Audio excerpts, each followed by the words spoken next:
510 acres.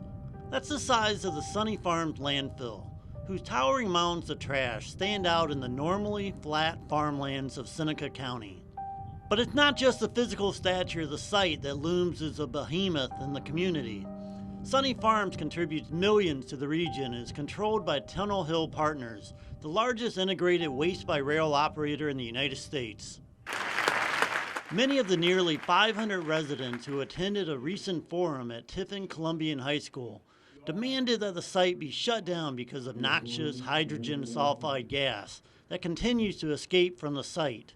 Seneca County Health Commissioner Beth Schweitzer says it isn't that simple. Her board will vote on Sunny Farms' license next Thursday. She says rejecting the license would result in the Ohio EPA taking over. Should we deny the license and turn it over to them, then they would be in charge. So technically, we really do not have the authority or jurisdiction to say, shut it down. But according to the EPA, that is not true. In an email to WTUL, Ohio EPA Media Relations Manager James Lee said, if the county denies the license and the landfill loses on appeal, the facility cannot continue to operate. In a follow-up phone call, Schweitzer tried to clarify her comments, which she repeated several times in her initial interview with WTUL. The situation we are in right now, I meant right now. Right now we cannot deny. Right now, until we have our next meeting, we can't deny, unless it's voted on by the board to do so. Ben Nutter, a spokesman for Sunny Farms, was adamant that the license would be renewed. There's no reason why they shouldn't renew the license, quite frankly. But if they do, if they refuse to renew it? Well, there's no reason why they should. But for the last 5 years, the company has been cited several times by the EPA for odor issues, peaking at the end of last year when a hydrogen sulfide reading of more than 200 parts per million was registered. The Ohio Department of Health recommends 15 parts per million. But Nutter took WTOL on a tour of the landfill and showcased high-tech equipment that is being used to treat hydrogen sulfide before it can escape the landfill. Moving down the road a couple months, there will be few, if any, times where Sunny Farms has issues with the odor. And I'm very, very confident that we will stay ahead of it. Ohio EPA spokesman Dina Pierce says that Sunny Farms has made obvious efforts to control the odors and to meet the deadlines of the EPA. We've been out there a couple of times since January 31st. They are on track to meet the deadlines that have already hit and to meet those that are approaching. So they're doing the work. If they continue to do the work, it'll be a financial benefit to Seneca County and to the state. Ohio makes nearly $2 million a year off the landfill, money that is used for inspectors and monitors. Seneca County makes $700,000 a year. Again, money that's used to monitor the landfill. Some residents have questioned how the two regulating agencies can make money from the business they are charged with monitoring. The revenue collected is 20% of the Seneca County General Health District's annual budget. Are there other entities other than Sunny Farms that provide as much money to the health district? Off the top of my head, I'm sure there is not. Next Thursday, the county will have to decide if they're willing to take that first step in cutting off the income source. Schweitzer says it is a tough decision. Wish I could get inside and feel the frustration that I feel sometimes with that. I mean, I'm a citizen here too, and I don't like the idea of anything that might harm people's health.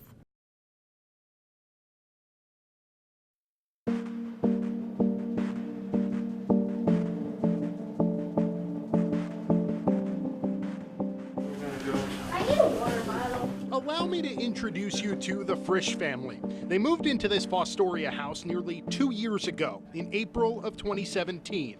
All was good until it wasn't. We thought, maybe it was something with the drains, sewer. We weren't really sure. Never in the wildest dreams did we think it was the landfill. Nikki Frisch is talking about a putrid odor seeping into her home through the sewer system. She lives about 3.5 miles from Sunny Farms Landfill. There's no tangible way to portray this odor on television, but multiple neighbors tell us it can quite literally take your breath away even at the most inconvenient of times. It always seemed to be like 2, 3 in the morning. We would just get hit and be like, oh no, and we'd run around, we'd open every single window. At that time, I didn't have lots of friends over because I was like worried about that. So in conclusion, the odors from the landfill have been completely unacceptable. Turns out the Frisch family isn't alone, not by a long shot. In a public forum in Tiffin last week, hundreds of neighbors came forward to ask questions and share concerns about Sunny Farms with county and state officials. Okay, hold on, folks. Hold on, folks. But instead of answers, neighbors feel they've gotten the runaround. For example, a question many folks had at this meeting: can we eliminate the out-of-state waste coming to Sunny Farms? The answer wasn't popular. It turns out the U.S. Supreme Court ruled in a 1978 case that waste material is considered commerce, and the Dormant Commerce Clause in the U.S. Constitution doesn't allow interstate waste to be regulated on a local or state level. Boiled down, the Ohio EPA can't legally tell Sunny Farms to stop taking in trash from other states. For residents like Nate Heiser, that's a load of garbage. They all say it's out of hands, and I find that unacceptable. You know, there's got to be limits you can put on these corporations that just bring in these massive amounts of waste at all the residents' expense. It's not fair. Somebody has to do something. They're Environmental Protection Agency, protect the environment. They're the health department, protect our health, protect our well-being. We need those agencies to stand up for us. We take, construction demolition debris. Ben Nutter is with Sunny Farms. He gave WTOL an exclusive tour of the landfill, explaining the facility installed gas treatment equipment that he says will clean up the hydrogen sulfide being emitted from the soil and in turn eventually subdue the odor.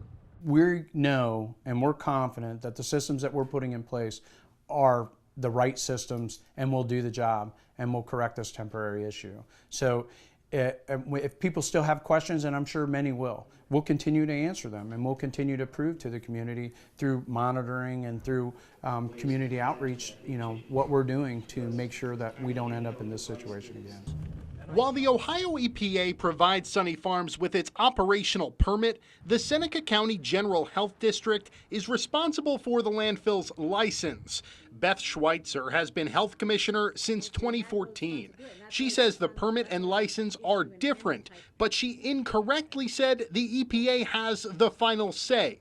The county health district, in fact, can deny Sunny Farms its license. Sunny Farms could then appeal, but if the appeal is denied, Sunny Farms would not be allowed to operate according to the EPA.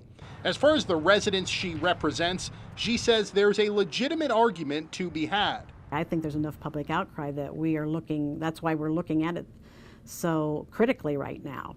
I think any public outcry is something we want to be concerned about.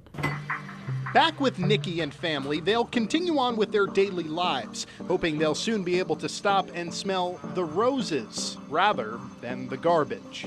I'm not necessarily saying shut them down, but that they need to figure out a way to clean up their act.